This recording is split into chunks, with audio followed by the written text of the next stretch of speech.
including some great moviegoers. And in conspiracy theories, Bill, there was one guy in particular I was trying to get to that got very well known for the conspiracy theory, and you talked about it, Dr. Ken Johnston Jr. I just can't remember what the guy's name senior. was now, but one of the senior. And now you were at the. Let me help you this way. When you were at the Contact in the Desert, a gentleman put you on film as a whistleblower. Do you remember him doing that? It's on YouTube now. Oh, are we talking NASA. about way back in? That would have been about 2000 and 2002 or so. Back when Contact in the Desert used to be held way out in the desert, way east of Los Angeles. Are you talking about that far back, or a little bit more recent than that? Well, I believe was it Stanley Kubrick that did the movie or whatever, faking the landing. Thank you. And so there you go. It was okay.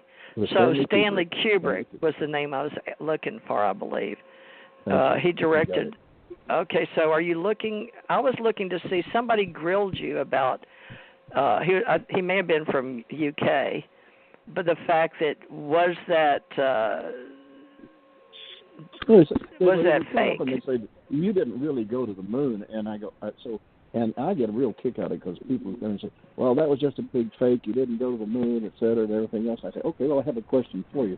Have you seen some of the pictures coming from the satellites around the moon? Oh, yeah. Okay. Now, have you seen where they photographed the landing spots for the Apollo 11, 12, 14, 15, 16, and 17? They can actually zoom in and find the descent stage still sitting there on the moon? Well, yeah. I said, then how did we get the descent stage landing there if we didn't go to the moon? And that usually sets them up.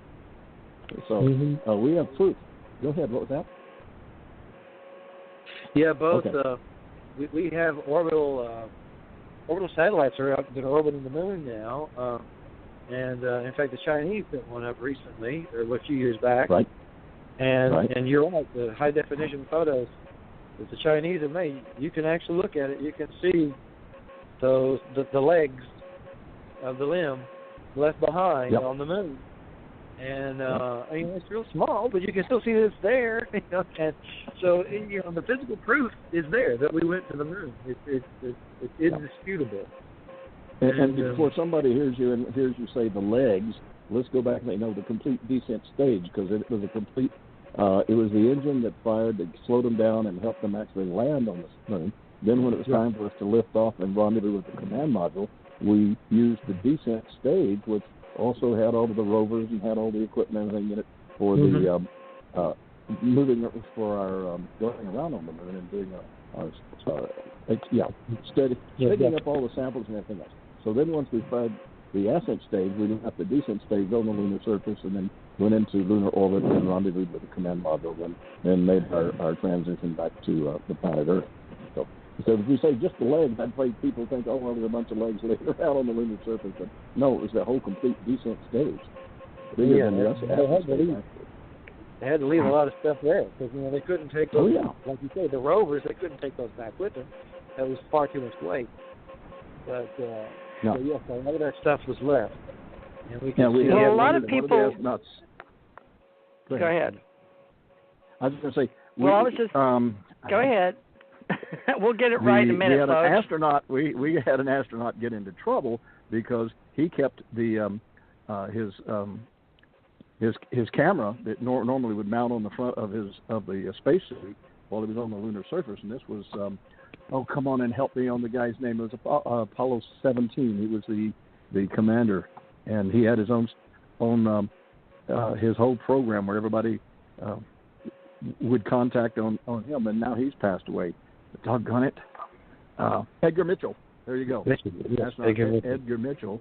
Right. He got into trouble because he didn't. One of the things they had to do is to lighten up the weight of the ascent stage of the lunar module so that they could do the rendezvous on the command module. So things that weren't needed anymore, such as the cameras and a lot of the other equipment and extra things that they took to the moon, those were thrown out the front door, if you want to call it that, the front hatch, onto the lunar surface to lighten the weight. Because then we had all the weight of the lunar samples that we were bringing back.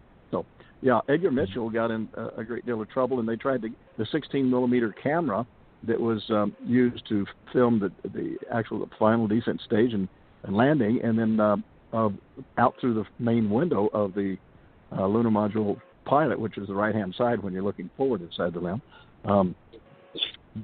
But that's now in what Edgar Mitchell did is he instead of keeping it, he had it put with Smithsonian, and it is now part of the stuff that's at Smithsonian.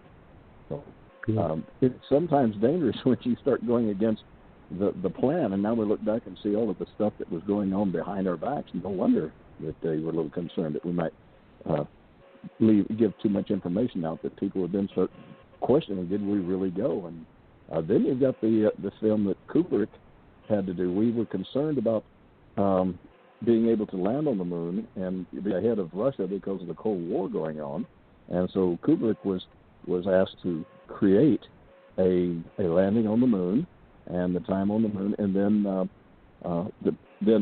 on the way coming back, it would have been a disaster, and the guys would have perished on the way coming back. We would have won the race. Well, they were doing a mock-up. Do you remember? You remember the word mock-up? And I think it was Buzz Aldrin and Neil Armstrong that was checking around, but they had the film for mock-up and for testing, and they used that for photos and things. There was a lot of reasons they did that. And I guess Stanley Kubrick was chosen to help. Okay. But, we had, what do you think? What's your inside? Now, you were in the developing, tell people what you did. So you had the film, and he was an aerospace engineer, went through a whole bunch of equipment with the suits and all of that, and his brother worked there at NASA. You'd had to have been there to see, there was a lot of kind of training things, but God, I remember so much that when they would be testing, and remember all the patches. There was a different patch for everything. But I think the Stanley Kubrick thing and mock-ups, and folks, we had all kind of mock-ups for everything you can imagine on the Apollos. There was Apollo 11, 12, 14, 15, 16, and 17.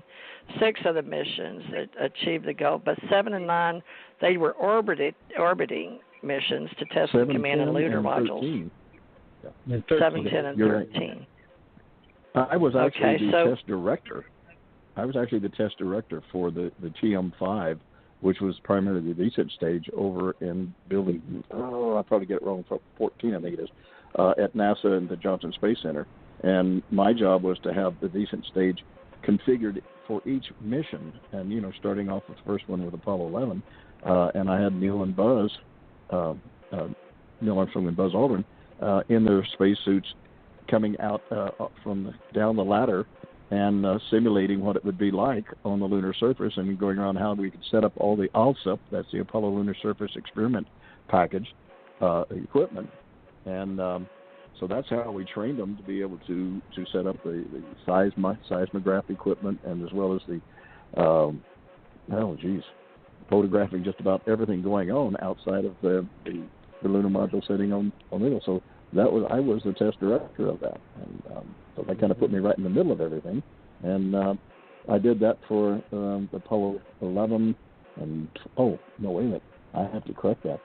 I did help the training on the Apollo 12, but then as soon as we landed on the moon, I was on vacation while we were headed to the moon, and when I got back right after Apollo 11 had landed on the moon, I went into the office and I said, okay, well, what are we going to do next? And he says, I hate to tell you, but while you were gone, we're no longer doing research and development. We're doing routine flights to the moon, so your position has been canceled. So I was without a job, and the next day I went over to the Lunar Receiving Laboratory. I became the director of the Lunar Sample Information. Yeah, I was in charge of all of not the samples, but where they were shipped to, and all of the documents and all of the samples that were brought back. I was right there with all of it, so I had direct contact with them. We get into a little bit more of what I did, unless, TJ, you want me to tell them how we wound up being able to keep some of the information out there to the rest of the world? Sure. I can go into that. Sure, because the open walk is going to be about... Yeah, go ahead. Is that okay with you, Bill? The open walk. Yeah, go Let ahead. him share some information. Mm-hmm. Good. Well, they're at the Lunar Receiving Laboratory, and Data and Photo Control Department. That was where I was the director of that, and I had from the photo lab, I had copies. I had 5 complete sets of every mission and all of the 16 millimeters and the 70 millimeter Hasselblad pictures, as well as all of the communications from mission control to the astronauts while they're in flight, as well as being there. So I had control of that material in my data and photo control department in my filing cabinets, and then I got the direction says, is it okay to say the people's names or not, TJ, even if they've passed on? I don't know. If they Somebody passed, tell me, please. I guess, we all have our own life story, and if you lived it, Yeah. that people want to know. Bill, how do you feel on the open walk? Just go ahead and say it, right? I mean, his story. Yeah, I think that's yeah. Okay. That's fun. Well, now, go ahead. I'm listening. Okay. Well, I'll go ahead with it anyway. Yeah, we had the contractor that was in charge of the laboratories at the Lunar Receiving Laboratory. We had, we were not actual NASA employees. We were contractors. And Bud Lascala, who was my supervisor in the management of that, and he came in and says, "Okay, Ken, get rid of all but one set." And I go, "Wait a minute, I've got 5 sets of everything." He says, "No, get rid of it. We don't need them. We just need one." And I said, "We have government. We have universities and places, and it's paid for with our government, with our tax money that came from everybody." I said, we can use these. Universities could use them." He says, "Get rid of everything." And then here's the key that I use. He says, "I don't care what you do, but get rid of all but one set." And that was what I used as my authorization. I took, of my 5 sets, I took 3 sets and I dumped them in the back of the Lunar Receiving Laboratory in the density dumpsters and had them just dumped in there. Later on, there was a woman who did discover and find a bunch of those and saved a bunch of pictures. But those were dumped there. That left me with 2. So I kept one for the filing of this so that visitors could go through and pull up certain pictures, original pictures that hadn't been photoshopped, because we didn't have photoshopping back in those days. So those were still available. And that 5th set, because it said, "I don't care what you do, just get rid of them," I put in a duffel bag and fixed them all up. And that night when I had to work overtime, I put them in my truck, my car, and I took them home and I put them in the closet for several years, quite a few years before. Well, actually, no, it went a lot longer than that. Excuse me. That would have been in. So we landed on the moon in 1969. That would have been in 1972. 72. And whenever I saved those, and then by 1980, whenever things wound down, and I wound up leaving the whole space program and went to work for the Boeing company as a Boeing 737 flight instructor, I still had all of these things, and I had to keep things safe. I was lucky to find a big double door safe, a big, hard safe that you can't get into. And I'm going to hit this real fast. A guy by the name of Richard C. Hoagland, which was talking about not on the moon but in Mars and the face on Mars and those things. He was giving a talk in Seattle, Washington, where Boeing is, and there was a group of us at Boeing. We called ourselves the Majestic 12 too, and we didn't have cell phones. We didn't have emails and things like that. We had to have the actual documents. We put them in interoffice mailing envelopes, and those would then go to the different people. So this little group of us, we kept in touch with each other, and every time we'd hear something new, we'd send each other the little messages.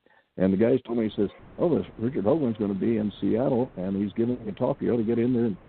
And I wasn't teaching a flight crew that night, so I wrote out a little letter of introduction and said that who I was, that I'd been the data photo control director, et cetera. And I had an archive that I'd kept, that whole series, that archive, if you want to call it that.